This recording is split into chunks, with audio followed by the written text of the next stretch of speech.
We're going to start out the evening with Sarah Moriarty, who works for the Hamden Tobacco-Free Partnership Coalition. Oh, tonight, that's what it's called. She works for a Department of Public Health funded regional tobacco prevention coalition for Hamden County, and she's our regional expert on anything nicotine or tobacco related, so we're really lucky and excited to have her here tonight. And she'll give us a brief introduction to vaping and e-cigarettes and juuling and sort of what they are and how they work, and then Shelley will come up and Shelley will explain a little bit of the neurological impacts of vaping, and Shelley will explain what we've seen in Longmeadow as far as use rates and perceptions of harm and things like that. So without further ado, Sarah Moriarty.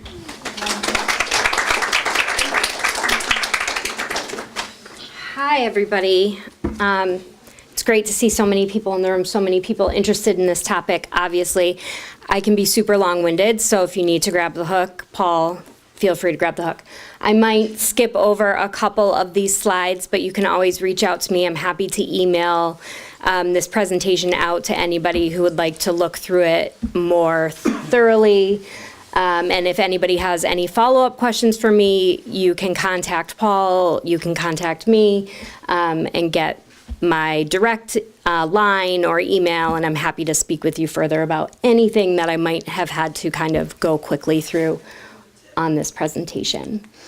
So again, my name is Sarah Moriarty. I'm the program director of the Hamden County Tobacco-Free Community Partnership out of the Gandara Center. It's a Department of Public Health funded program. I cover all of Hamden County. There are 8 of us spread out across the state of Massachusetts. We help people quit using tobacco or nicotine products. We try to prevent youth from starting to use tobacco or nicotine, and we try to protect everyone from secondhand smoke by working on town or citywide policies around no smoking rules, smoking bans, flavor bans with different towns and cities. If you see a housing authority go smoke-free, chances are we went in and helped them with that proposal, things like that. So nicotine. Nicotine is the addictive property that's found in these e-cigarette products that are kind of exploding on the scene right now. So when people talk about e-cigarettes and say, oh, you know, they're totally harmless, not dangerous at all, that's not true. Nicotine is in these e-cigarettes. Vaping devices and e-cigarettes contain this nicotine. Nicotine is a highly addictive substance. We can't be sure what else is in these products or how much nicotine they contain. That's really important to remember. They're not FDA regulated. You don't know necessarily what you're getting with these products, so you just don't know. The levels of nicotine vary from product to product, so you might get 20 milligrams of nicotine in one, you might get 50 in another. We'll talk about the different types of products in a little bit, but just for some basic knowledge, Juul is a really popular e-cigarette, one of the most popular on the market. And in a little Juul pod, the equivalent of nicotine in a little Juul pod is what equals the amount of nicotine in a traditional pack of cigarettes. So if a youth is using one Juul pod, they're taking in as much nicotine as is in an entire pack of traditional cigarettes. Tobacco industry tactics. This graph just kind of illustrates the amount of money that the tobacco industry spends on kind of getting the message out about these products, especially the e-cigarettes. This kind of highlights the billions of dollars that the e-cigarette companies spent on advertising, and the red illustrates the dollars spent in billions on e-cigarette advertising, and the blue illustrates the past 30-day e-cigarette use among youth. So you can tell the more money they spend, the higher the youth use is. The 3 things we talk about when we talk about tobacco industry tactics are sweet, cheap, and easy to get. And that's how the tobacco industry effectively targets its next generation of users. In Massachusetts, we've done a really great job at making sure that traditional tobacco products are not easily accessible to our youth. We have high prices on our tobacco, traditional cigarettes. I think they're upwards of $10 a pack for a regular pack of tobacco cigarettes. High taxes on our traditional tobacco cigarettes. But a lot of these, what I call junk products, these OTPs, they're sweet, they're cheap, and they're easy to get. They're sold in 2-for-1s. They're easily accessible on the internet. They're sold in sweet flavors, candy flavors, bubblegum, tutti frutti, cotton candy. They're sold in these bright, colorful packages, usually placed at eye level with a younger person, a shorter person in convenience stores. Some things you may not have noticed in the past, but you will now when you walk into a convenience store. These are all really targeted methods that the tobacco industry has done over the years to try and effectively target young people, to try and effectively hook their next generation of tobacco users. So sweet, we talked about it a little bit. E-liquids and these e-juices that are found in the e-cigarettes come in all of these different flavors: mango, chocolate, cotton candy, fruit punch. These flavors are obviously a method to try and hook kids. Kids don't necessarily like tobacco flavor. I always say in these presentations, I never really have seen a 60-year-old man in his business suit walk into the convenience store at the end of a hard day at work and say, God, I really need my cotton candy blunt wrap. You know, these aren't the people who are being targeted with these products. It really is geared towards the kids. They're trying to mask the flavor of the tobacco with a flavor that will appeal to a younger person. Sweets, do the flavors appeal to the adults? This graph just kind of illustrates again who's using these products, and it just kind of shows overall the percentages of who's using the different products, and overall it just shows you that youth are using the flavor products more than adults. Cheap, again, a lot of these products, e-cigarettes especially, are very accessible to youth online. When you're on the internet, everybody's 18. All you have to do is click a link and voila, you're 18. So a lot of kids are able to get these products delivered right to the door. A lot of times kids are home before mom and dad. They're delivered discreetly in boxes that don't say what they are. There's oftentimes coupon codes that will get delivered right to a youth's email address that mom and dad maybe don't have access to. In store, a lot of these products are sold 2 for $1 or under $10, where that's more likely to be something that a youth will have in their pocket, whereas a traditional pack of cigarettes is, like I said, upwards of $10.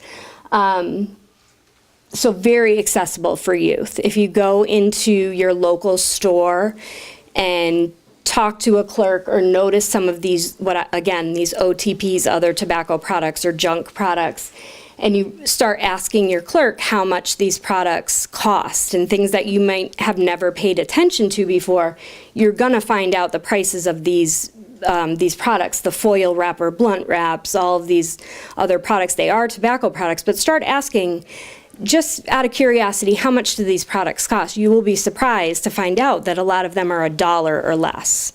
And these are the things that the kids are going into convenience stores and buying. They taste like fruit, they taste like candy, they're cheap, and a kid who has a couple bucks in their pockets are going in, they're buying these things and effectively getting hooked on tobacco. Easy to get. Again, a lot of these purchases are made online. Now, corner stores, gas stations, vape shops are popping up everywhere. In Long Meadow, are there vape shops?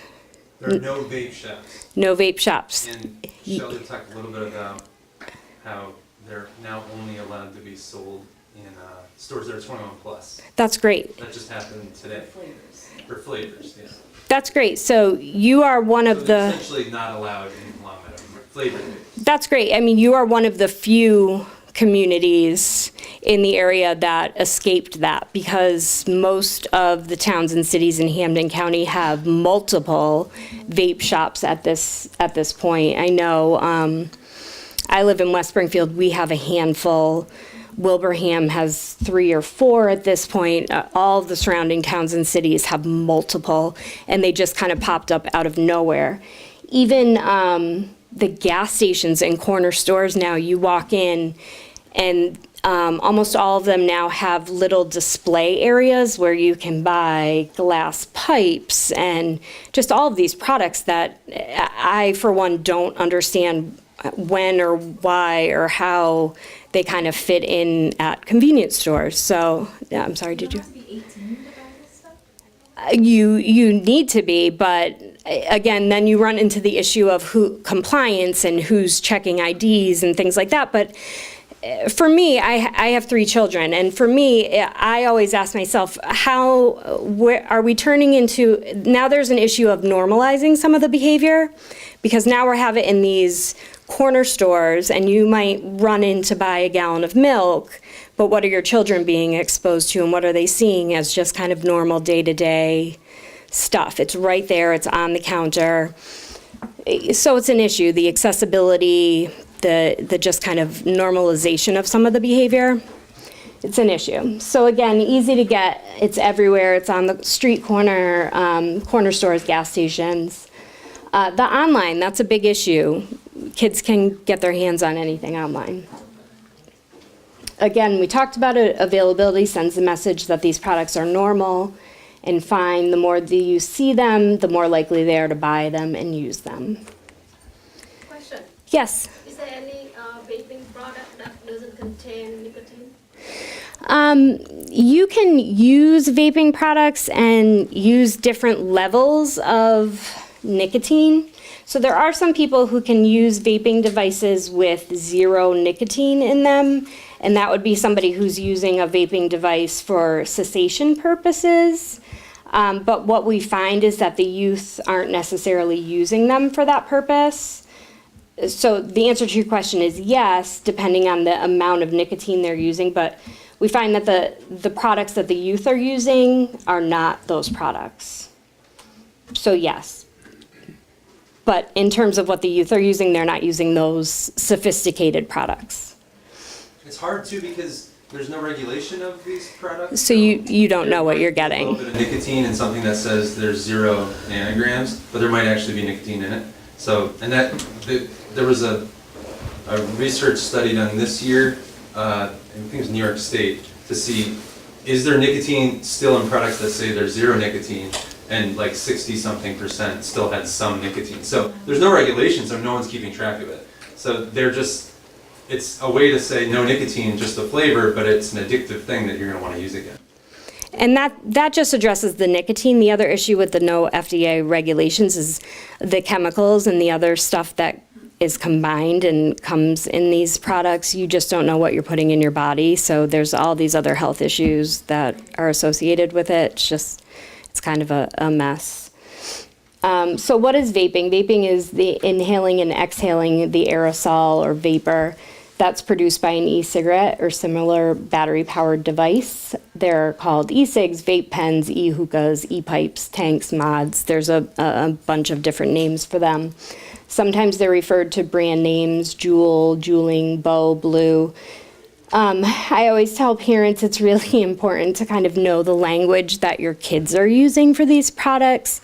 We were working with a group of youth and we were trying to gather some data in Springfield on what kids were doing and what they were using.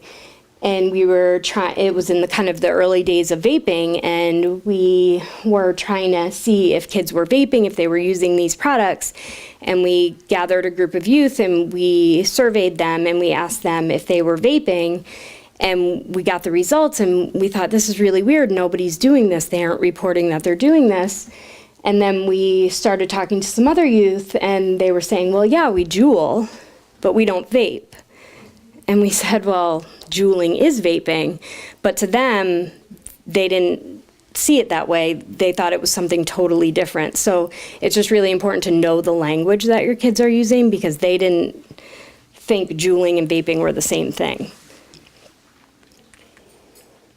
Vapor versus aerosol, sometimes the youth don't realize the difference. They think, oh, you know, it's just water, it's vapor, it's harmless, but just being really clear that this aerosol is not harmless. It's not just a vapor, it's aerosol. It contains different harmful substances. It contains the nicotine.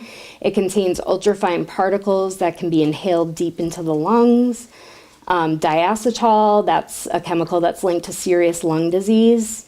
Organic compounds, cancer-causing chemicals, heavy metals, nickel, tin, lead, just to name a few. There's also other things, again, because there's no regulation, there's things that we don't even know.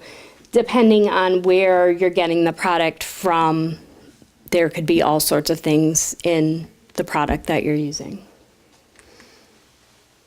Can e-cigarettes be used to vape other substances? Yes, I've heard reports from different school resource officers of kids getting pulled out of schools in ambulances because they are using THC oil in their vape systems, but they're altering their vapes to have no vapor emit from their device, so it can't be smelled or detected, but they're using so much THC oil that they're essentially like overdosing or using so much that they're getting ill in school, so they're having to be taken out of school in ambulances.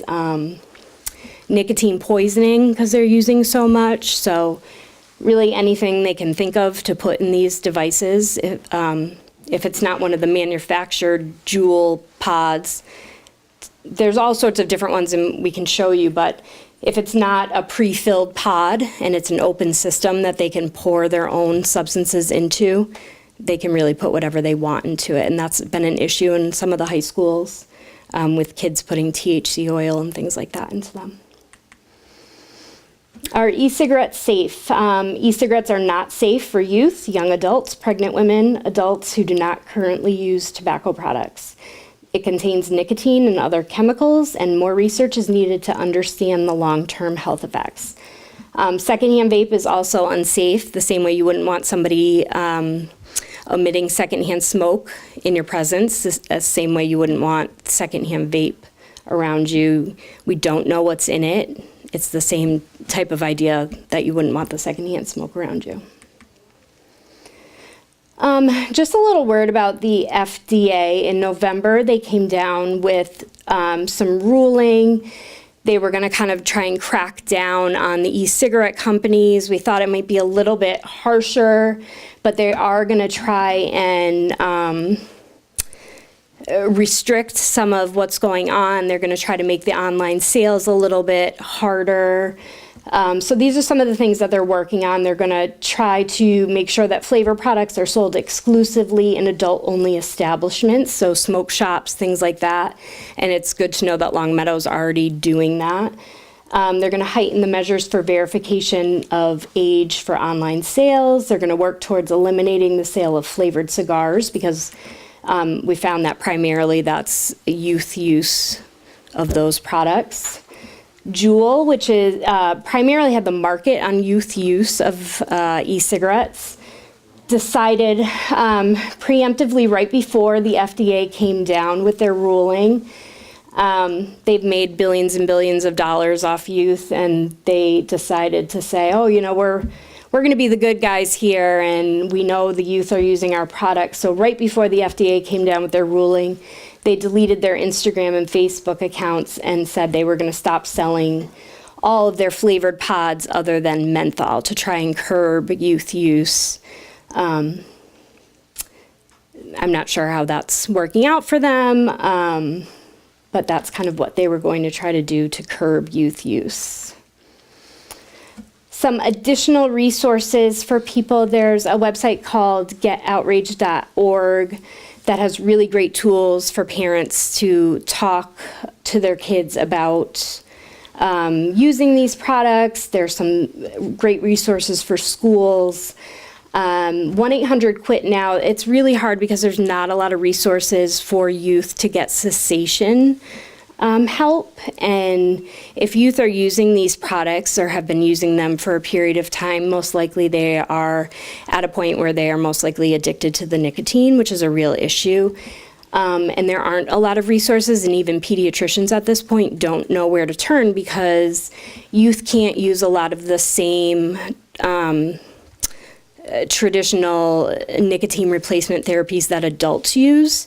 So even pediatricians are really scrambling to figure out how to help youth who are now addicted to nicotine. So one of the things the Massachusetts Quit Line has started to do is work with youth 12, anyone 12 and over, they will assist on their Quit Line. They're starting to look into different resources for helping youth with some nicotine replacement therapy, but that's a little ways away.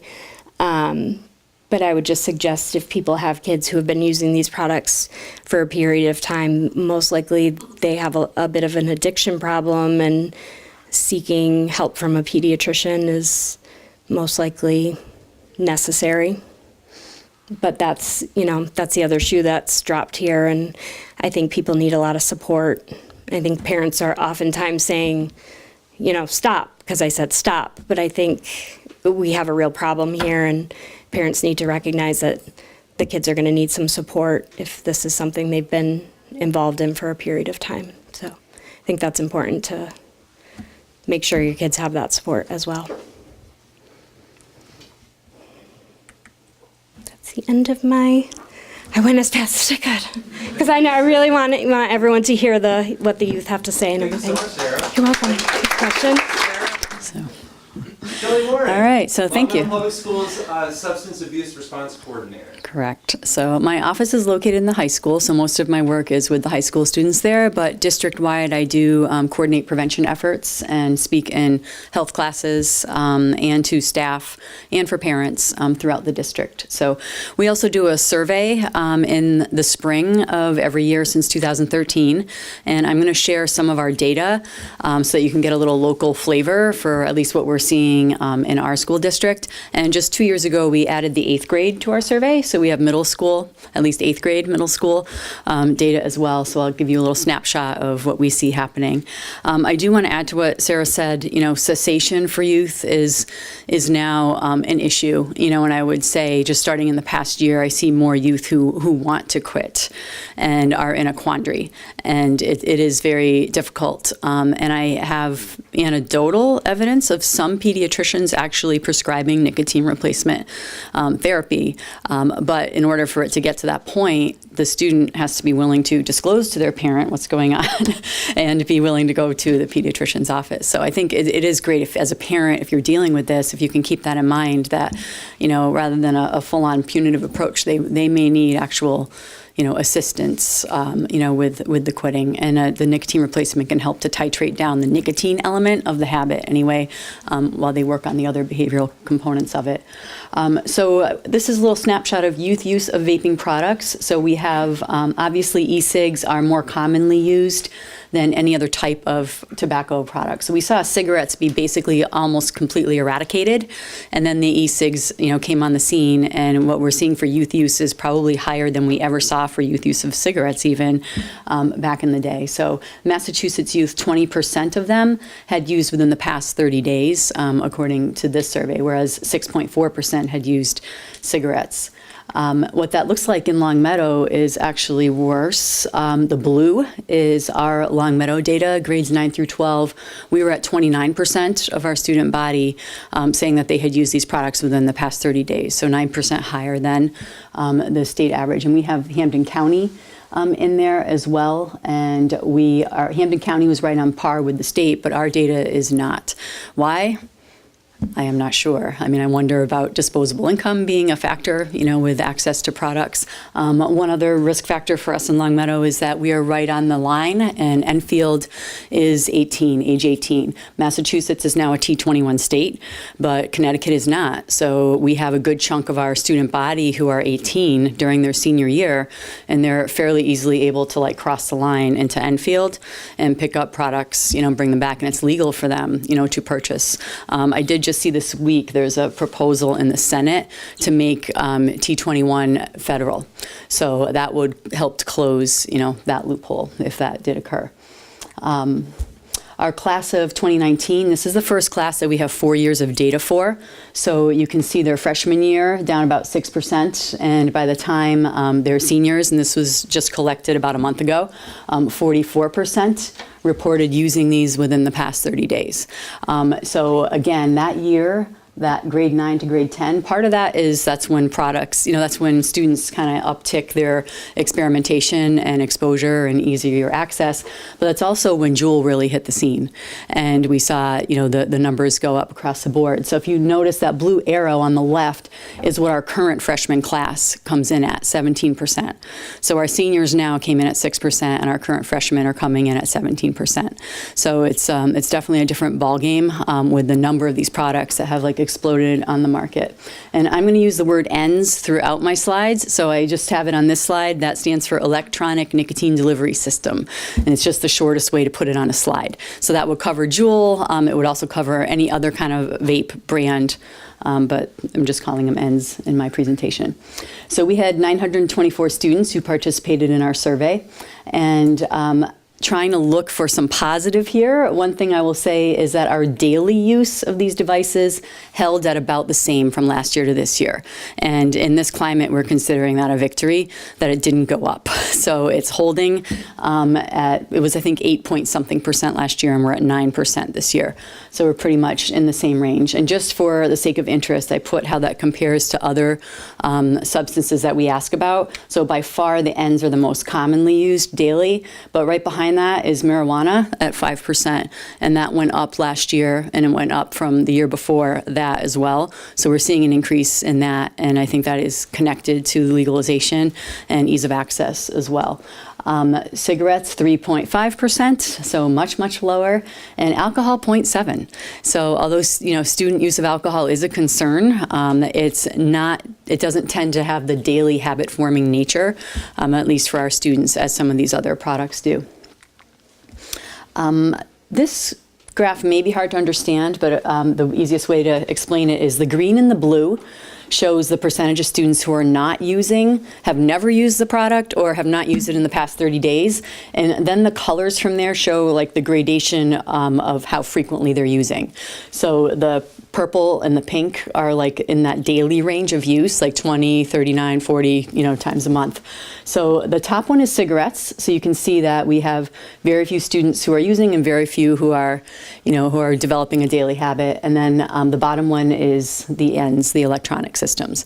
So you can see the progression from grades 9 through 12 with the daily habit part becoming larger and larger. And again, nicotine is highly addictive. So it's difficult to kind of keep it, keep it in one holding pattern, if you will, once you start it. Another victory I'd say we've had this year in our data is that our perception of harm has improved. So this shows the percentage of students who felt there was no harm or a slight risk of harm, and that actually went down from 46 to 39% last year. So I'd like to think some of the work that we are doing, educating and getting the word out, is having an impact. And usually when you see perception of harm shift, you start to see the behaviors shift, in the subsequent years. So we're going to be continuing to track that and hoping for improvement. 8th grade, what stands out to me is a huge perception gap. 53% of our 8th graders said that they think most people their age do this, which is shocking to me. But in reality, only 6% report actually trying it. So it's a huge gap in what they think is happening versus the percent that's actually happening. But what it's concerning about is that normalization that Sarah mentioned. If you think it's what everybody's doing, then you're more likely to be willing to try it. So we try to use social norms campaigns in our health classes and in our schools to really publicize what we know from our data, which is that less kids are doing it than they think are doing it. And hopefully that makes those who are not using it feel like they are actually in the majority. Our 8th graders reported about a 50-50 split between thinking they're using it with nicotine versus without nicotine, but it's a little bit of a false sense of security, as Paul mentioned before, because there's no way to know whether or not there's really nicotine in it because there is no regulation on the manufacture of the e-liquids. So even if they think it's no nicotine, there could be nicotine in it. And this concerns me because sometimes I hear stories of parents allowing the vaping under the premise that, oh, it's harmless, there's no nicotine, they're just doing tricks, but they really don't know like what they're exposing their kids to by allowing that.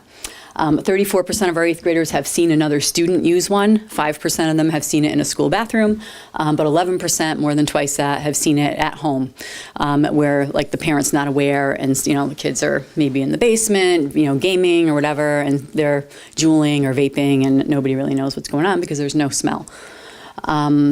Nicotine is a concern, even if, like I say to students, like I hope that it's not as cancer-causing as cigarettes. We don't know that yet. We can't say that with certainty because they haven't been out long enough. I honestly hope that because I don't want all these kids to be developing cancer in the long run. But even apart from the cancer risk, what really concerns me is the nicotine. And nicotine is not harmless. The youth brain is very vulnerable. People's brains don't mature until age 24 for women and age 26 for men. And during that time period, what somebody exposes their brain to alters the course of brain development. Nicotine specifically is very addictive because it causes the brain to grow more receptor sites that the nicotine latches onto. So as somebody's using the product, their brain is adapting and creating more receptor sites for the nicotine to latch onto. And that's why it's addictive, because it's impossible to keep up with those sites. So you want more of it, you want it more often. So it changes the brain in that way. There are studies that show, people who do start young, they have the hardest time quitting later on. They're more likely to become cigarette smokers as adults. And it also shows, there are studies that show it primes the brain to be more sensitive to exposure to other substances later on. There's one study that comes into my mind which involved rats, and they exposed teenage rats to nicotine, and then they stopped the exposure before they became adults. But when they were adults, they then exposed them to meth, to cocaine, and to alcohol to see if their brains responded differently than the rats who never had the nicotine. And they were more sensitive to those other substances because of the nicotine exposure. So they ended up self-administering at much higher rates than the ones who had not been exposed to the nicotine at all. So with people, we know that that's the way that nicotine acts as a gateway in the brain, is that it actually predisposes the brain to be more sensitive to those substances later on. At the very bottom, I put another study. Use of ENDS for 7 months is linked with shortness of breath, increased cough, and inflammation of lung tissue. And there are some things that happen in lung tissue that are similar to what happens with precancerous cell changes that we see with traditional cigarette smokers as well. But again, these products haven't been around long enough to really see what that will pan out to be. So I have some splits that I ran in our data, which I think is interesting. ENDS users, and I defined that as anyone who said they have done this within the past 30 days. That's kind of the standard when you look at surveys for current use, compared to those who have not used them within the past 30 days. So I have the blue is those who have used, and the pink is those who have not. And I compared it on use of other substances. So keeping in mind what I just said about the brain being primed.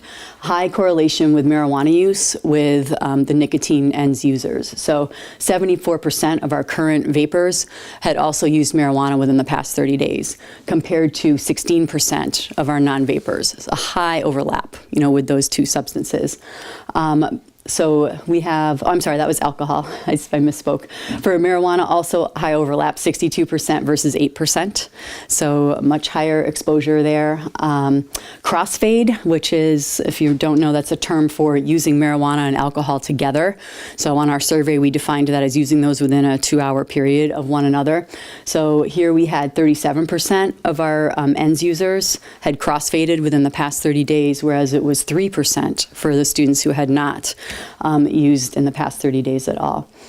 Daily marijuana use, so in our population, that's 5% of our students are daily marijuana users, but for those who are vapors, it's 16%. So it more than triples the rate for being a daily marijuana user if you're also hooked on the nicotine. Gender splits I get asked about, so I put that up at the top. So of our regular users, we had 53% male to 47% female. So it is fairly split evenly between the two. At least I don't view that as a huge difference. I looked at other indicators in terms of mental health with those who are using and those who are not using. I'm not trying to say this is a cause-effect relationship, because maybe it's the mental health vulnerability that makes the person more vulnerable to the nicotine. I don't know in which direction it goes. But we have on the left self-injury. The blue again is the ends users and the pink is not. So for self-injury, it's 17 versus 10%. Depressive symptoms is almost double for those who are vaping compared to those who are not. I can't read because it's so small. Suicidal ideation, 14% versus 8%. Again, a significant change. Symptoms of anxiety, and we ask this question in terms of, like, we list out what clinical anxiety looks like, and we ask them if they've experienced that for a 2-week period to the point that it interfered with their functioning. And we had 44% of our ends users say that they had experienced that in the past year, as opposed to 30% for those who are not using. Eating disorders, 22 versus 13%. And then we looked at grades. So students who reported that they had mostly C's or D's were 16% for those using ends versus 6%.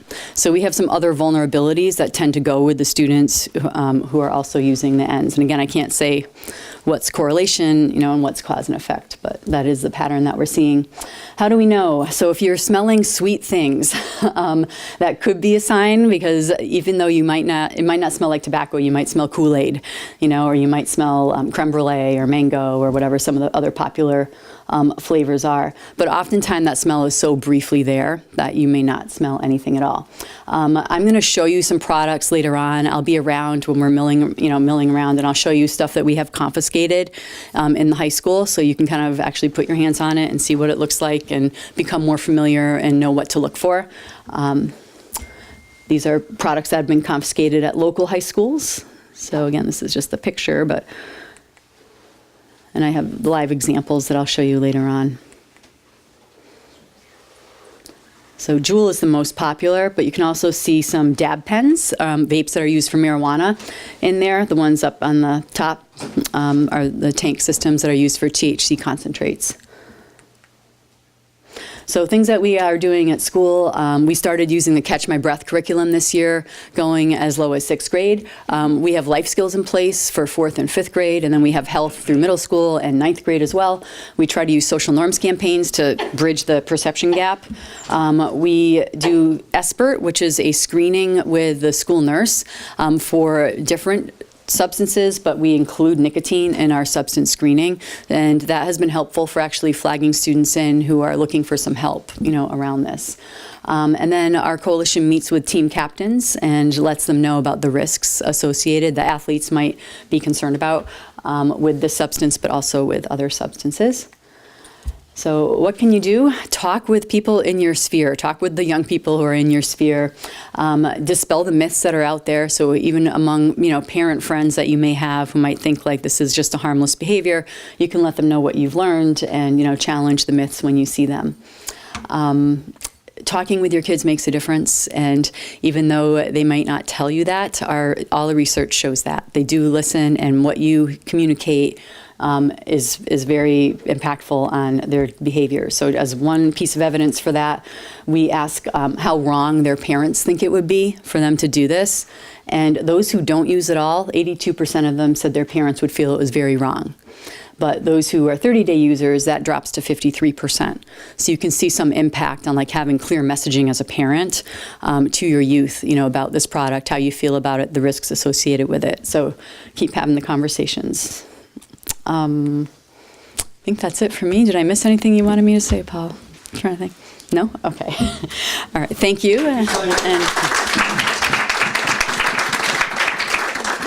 Good evening. My name is Gina Anselmo. I work in the Community Safety and Outreach Unit for the District Attorney's Office. So our unit is all about prevention. We create prevention and education programs with community partners for citizens of Hampden County. So one of our programs is our Youth Advisory Board. And they are really our experts in the schools, informing us of the issues that are going on in the high schools that they go to in Hampden County. One of them, the most prevalent one, being vaping, so much so that they did a project this year, made a documentary focusing on vaping as one of the main issues in their school. So they have had extensive conversations about vaping. And so they're here today to talk to you guys about it. I will ask them a couple questions myself, and then we can open up to you guys. If you guys have any questions for them, you can feel free. But I would love to have them say their name and what school they're from, and then we can get started. Hello, my name is Darina Cadrano, and I'm a junior at Agawam High School. Hi everyone, my name is Megan Kelbaugh and I'm a senior at Chicopee Comprehensive High School. I'm Elena Patasso, and I'm a sophomore at West Springfield High School. Hi, my name is Victoria Ziskowski, and I'm a senior at Chicopee Comprehensive High School. Hi, I'm Thomas Caloris. I'm a sophomore at Longmeadow High School. Hi, my name is Joseph Caproni, and I'm a sophomore at Pope Francis Preparatory School. Good evening. My name is Connor Johnson Corwin. I go to Westfield High School, and I am a junior.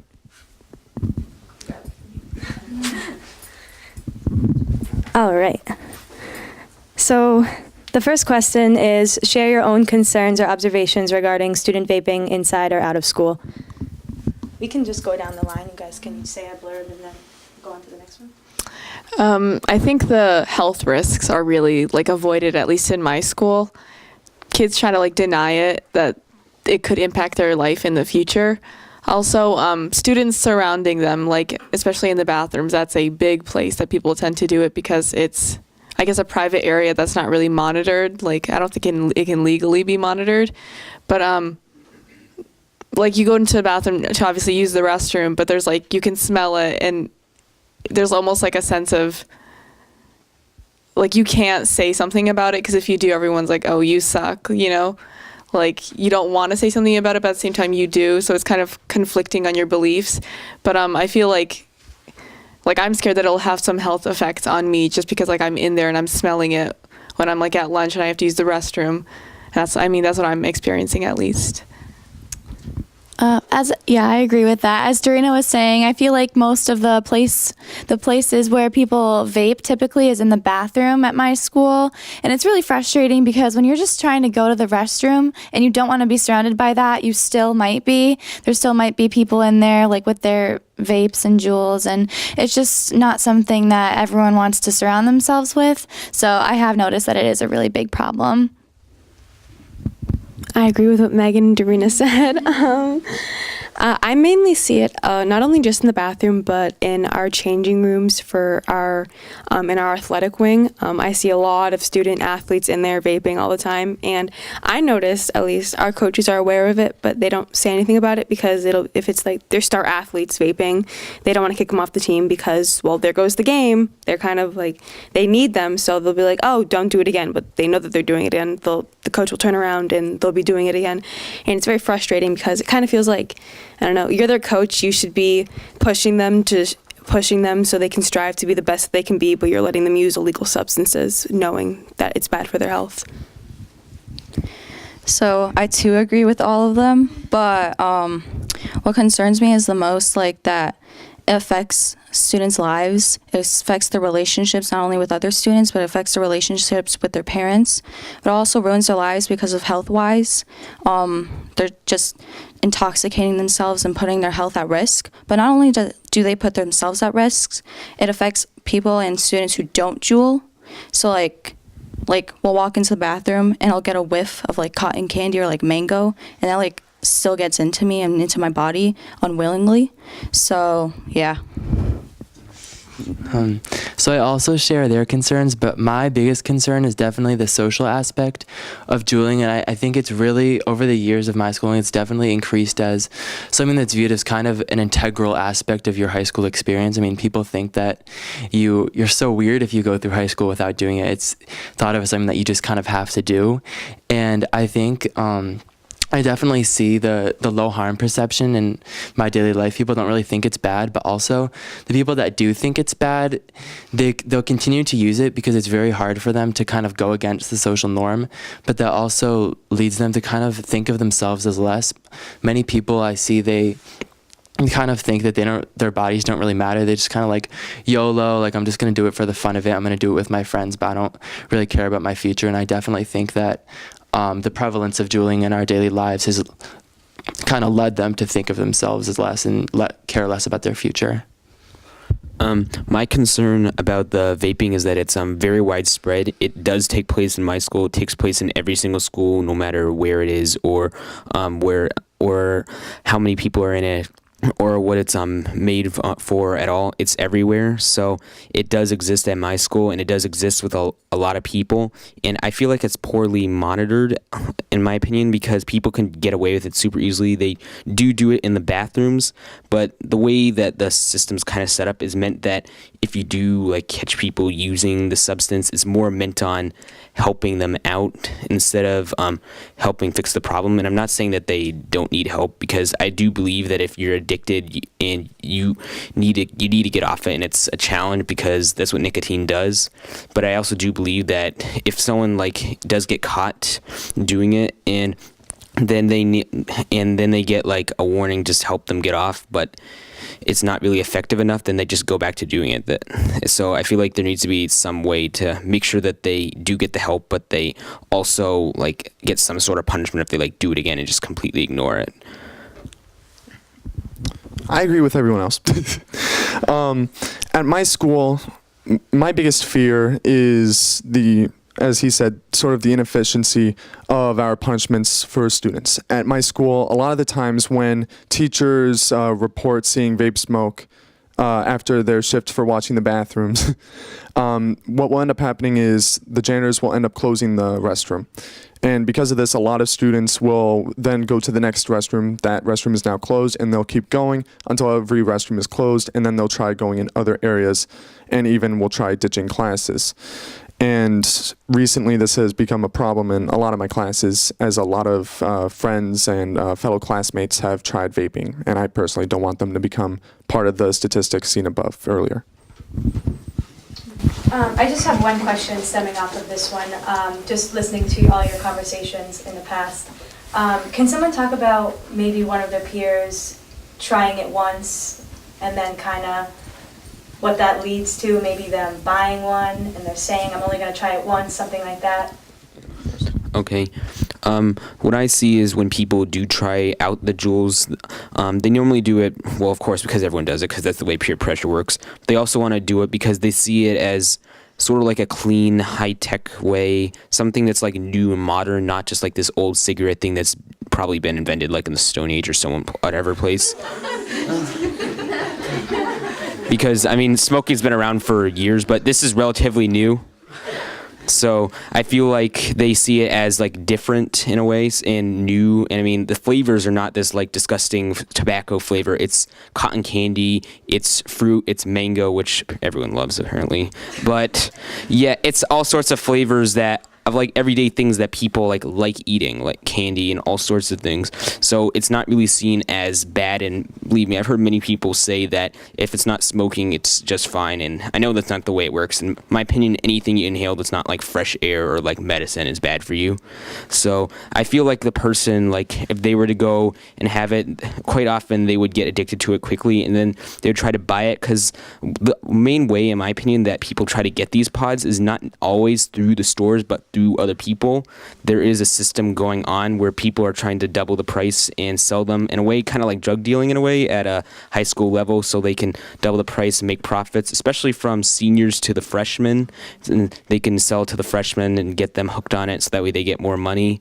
And especially in the schools where in schools systems where you have middle school and high school in the same building, like 6th to 12th, for example, they can get the 6th graders hooked on it very easily when they sell to them, and they make a profit out of it as well.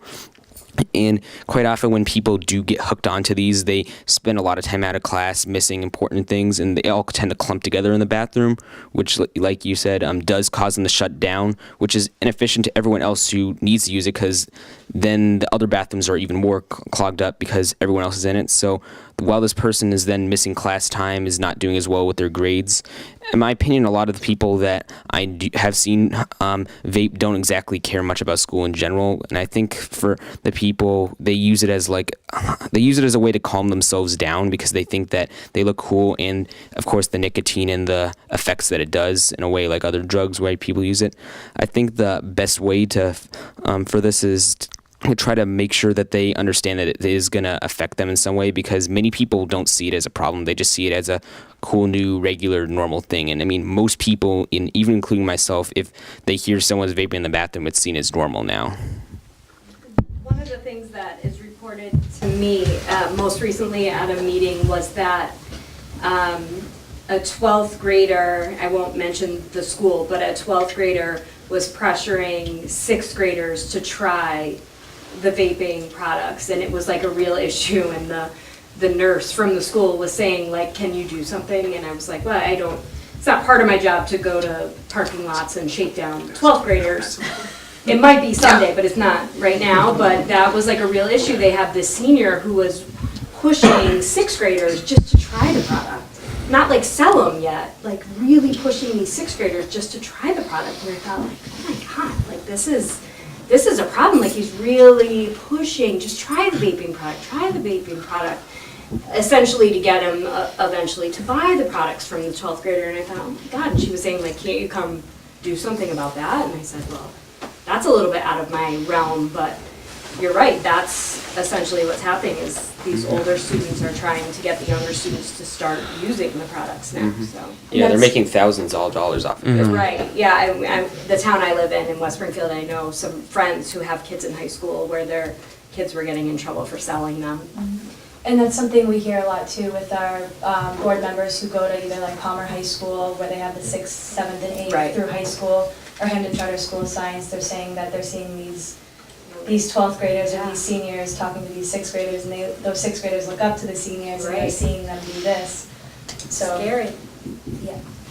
Elena, did someone else have something that they wanted to say to that? Oh yeah, I was gonna. Yeah. Okay. Covered a lot of bases there. Yeah. So for many of the people that I see, they try it just once and they think that that'll be the only time. It's definitely not the case. The problem escalates really, really quickly. And in particular, I've seen a lot of people who somewhat reluctant to try it at first. Once they try it, they try and start to get other people to join them because they don't want to be alone. And it makes me think also, like, if they initially didn't want to do it, they might still not want to do it, but they seek comfort in other people and they continue to do it just because it's a social norm. And I also see that the problem escalates so much to the point that people always try and flaunt how much they do it. If any of you are aware of the term Jewel God, many people they want to be seen as like the person who does it the most, who has the most flavors, who makes the most money, who posts it on social media the most, and it's really just becomes a part of our culture, and it's even somewhat competitive in some ways. It's sad. A friend of mine recently being the beginning of last month, recently decided to try vaping for the first time at a party that he was invited to, and he since then has been caught vaping multiple times, and each time he has his vape confiscated, he just buys a new one from the guy who's selling it in the back. So what I've noticed is a lot of my classmates, they say that, well, it usually starts at parties because they're pressured at parties because they don't want to be that one kid that just stays to the side, isn't like cool, because it's like if you don't Juul, then you're not cool, and that like students get pushed aside, they're ignored, and they're like bullied for not doing it. So I've noticed that like some kids, they say they only do it at parties, or they only do it with like when they're hanging with a group of friends. But what happens is they started with their like clique, their friends, but then when they're off alone, they're like addicted. They have to do it. So they find a way, they hide themselves from everyone else, and they do it in private. But all they say is that they do it is like with a group of friends once a couple of months, just at parties, but they actually do it alone at home in their basements. Last school year when I did lacrosse, one of the girls on my team, I was talking to her, and the day before we had a day off of school, so I was like, oh, like what were you doing? She said that she was just at home all day vaping, and she said she'd gone through 4 Juul pods, which, as was said earlier, 1 Juul pod has as much nicotine as 20 cigarettes. She told me she went through 4 of them, so it made my jaw drop, because I'm like, I told her, I was like, you do know you just kind of smoked 4 packs of cigarettes. She said, "Oh yeah, but I don't really care." And she was shaking really bad that day because we were at practice, and she hadn't had nicotine all day, and she was shaking, and she looked kind of like a crazy woman because she was like asking everyone if they had a vape on them, but we were at practice, so no one did, and she was freaking out, and she was shaking, and she could barely function. It was kind of scary. The next question is, how effective has your school been at addressing this trend educationally and in terms of policy and monitoring? I feel like my school could be way more effective. They did say that they were going to be giving $100 fines for anyone who was caught vaping. I'm not really sure how accurate that is, but that's what they claimed. And then a few months ago, they sent out an email saying they were going to be locking the restrooms, every restroom in our school except for one for the males and one for the females, to prevent this vaping in the restrooms, but it never actually happened. So I feel like they could be way more effective in helping the students stop. I think the fear factor could really make a difference. I know we do have one administrator in our school who, like, all of the boys in my school are, like, really afraid of because he's really aggressive with this problem. But I find that the punishment he gives is kind of lenient depending on the person. Like, if they're, like, a seemingly good student, like a good person, I guess, he'll be pretty lenient. He won't inform the parents. But then if it's someone who's, I guess, like, on the bad side, he will be, and I just feel like that's kind of unfair. Like, everyone should get the same punishment because, I mean, it's bad nonetheless. But I don't think that any school really has a way of dealing with this yet, just because it is, like, kind of a newer problem. But I mean, like, there's always things to improve on. A little while ago, my school had a mini vaping conference, which I thought was great. I thought it did a great job spreading education and awareness, but I feel like it would be great having it at, like, geared towards parents and or students, because last year as a freshman, we had a lot of presentations on opioids and don't use heroin, don't use prescription painkillers, but we don't have anything for vaping, so kids kind of blow it off because they don't really see it as big of a problem as opioid addiction. So it'd be great to have one of those. And then I'm a part of my town's care coalition, so we help fight against substance abuse in West Springfield, and I think we're doing a pretty decent job. I don't know, the statistics might say otherwise, but I mean, we try, and I think it's just all about spreading education and awareness to the students specifically. So I go to the same school as Megan, and I feel like there's an important lesson to the story that she touched base on. So what happened was our vice principal decided to send an email out to everyone saying that he's going to lock all the bathrooms. They did. Students complained, teachers complained, but what happened actually that made the bathrooms be unlocked was that parents complained. Parents were calling in, sending emails that the bathrooms are locked, and now their child has to go to a different floor, waste like 3 more minutes because they're missing class time. But the lesson to that story is the second that parents speak and like send a message to the school listens. Like, the administrators, they don't listen to the teachers, they don't listen to the students as much as they listen to the parents. So if parents open up and talk to their schools directly to their administrators and like have their voice heard, then action can be taken. I think that in my school, people definitely feel that if they get caught doing that, then they're going to get in trouble. My school does a really good job of giving punishments to those who are caught, and people definitely don't do it in school because they know that. I mean, obviously there are still a lot of people that do, but many of the people that I talk to say that they would never bring their Juul to school because they do fear the school. However, I think for the people that are actually addicted to it, they just try to evade the punishment. It doesn't really make them stop because they'll just go into the stall and shoot the smoke down their shirt. I mean, it's really, really hard to catch them. So, yeah. My school, like I said, the previous initiative was to mainly help the students. What they've actually done, said they would do, is that they'd have teachers maybe send in a teacher to check the bathroom like every, hour or so, which I don't think is really effective because, I mean, I think they know when people are entering the bathroom, so all they got to do is take the Juul, put it in their pocket, and they're all set. So it isn't really that effective, and they have started locking all the bathrooms. Like, what I've noticed recently is before school, and usually right before first period, certain bathrooms are locked frequently, which is quite inconvenient, especially if like there's one that I like to use that's nearby my classroom that I like to go to before class starts. I have to go like all the way to a different place, and I don't really think shutting down the bathrooms is effective because they're just going to migrate to someplace else, and that there's just going to be more of them in one area. So it's going to be even harder for people to use the bathroom because there's going to be even more jewelers in the area, and it seems like even though there's more of them, they're still good at hiding it. So I don't think it's really been effective, and I think a proper policy needs to be put in place. Like, particularly, I like the idea of the fine because I feel like if the parents have to pay for what their students are doing, I think the parents are gonna make sure they don't do it anymore if they're paying $100 each time they're caught jeweling. At my school, it's relatively similar to what these guys have said. By closing off the bathrooms, they're essentially trying to minimize the amount of students that go in, but it's not really that.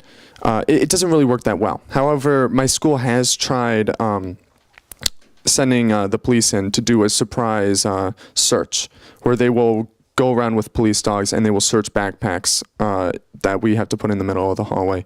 And in my freshman year, they confiscated the entire football team's jewels and marijuana stash. And they ended up all going to the principal. There was no heavy fine, but the fact that they were able to get caught, there was some sort of punishment that, while lenient, it still was a punishment nonetheless. My school was making baby steps. The fact that they did do this was a step in the right direction. And I feel like it can help. Thank you. That was a lot of good information. And the bathrooms closing, that's just one of the ways that other students vaping is affecting your life in school, the ones that are making the decision not to vape. So it is unfortunate. So I heard some of you say some suggestions, but do any of you have any additional suggestions for how schools can improve their effectiveness to reduce student vaping? Punishments? I don't know. It's like yeah, well, punishments is definitely one thing, but I think another one, which is to help catch people because they're really good at hiding it. I know that there are some companies, they're starting to make these things called vaping detectors where that monitor nicotine levels in the rooms, and it sends a very silent notification, usually to a phone or an email to a computer. So that way, say there's a bathroom right next to a classroom and then the nicotine levels get high enough that it triggers the alarm, then the teacher in the room next door gets notified, and then they just go in quickly and they basically say, okay, I need to search all your stuff in there, and then they catch the people doing it because they can search stuff since it's on school property. And it's a very cheaper alternative because these detectors, if you only get like 1 or 2 per bathroom, they are very effective in stopping the problem, and it's a secret way, so it will go and stop them and they won't know when it happens. Another way, like you said, I think drug searches are a very effective way as well. So I think more of those need to go on so that way they can go and catch people when they're not expecting it. And if they think that there might be a drug search, then maybe they'll be too afraid to do it, especially people who are on the edge on doing it or not. If they see cops running with dogs searching the backpacks, they might think once or twice before doing it. So educationally, I definitely think that vaping should be more focused on in health classrooms, but also the way that it's taught, I think is very important. I think that teachers in health classes should definitely have their students do like somewhat presentations on it or have discussions about it, some way that the students are in a way like told to like kind of regurgitate the information, because I know that in many times people who have a problem with juuling, if they're in a presentation or they're in a class and they're being presented to, then they'll just sit there and ignore it because they don't want to address their problem. But I think having them regurgitate the information will force them to process it. And I also think that health classes should go beyond just the substance information, but also talk about like the mental aspect and the social aspect of the use, and students should definitely be taught to care about their health, and they should need to be taught that it's good to stand out in a social norm that has juuling normalized, and they should be taught to take pride in their uniqueness if they choose to not juul.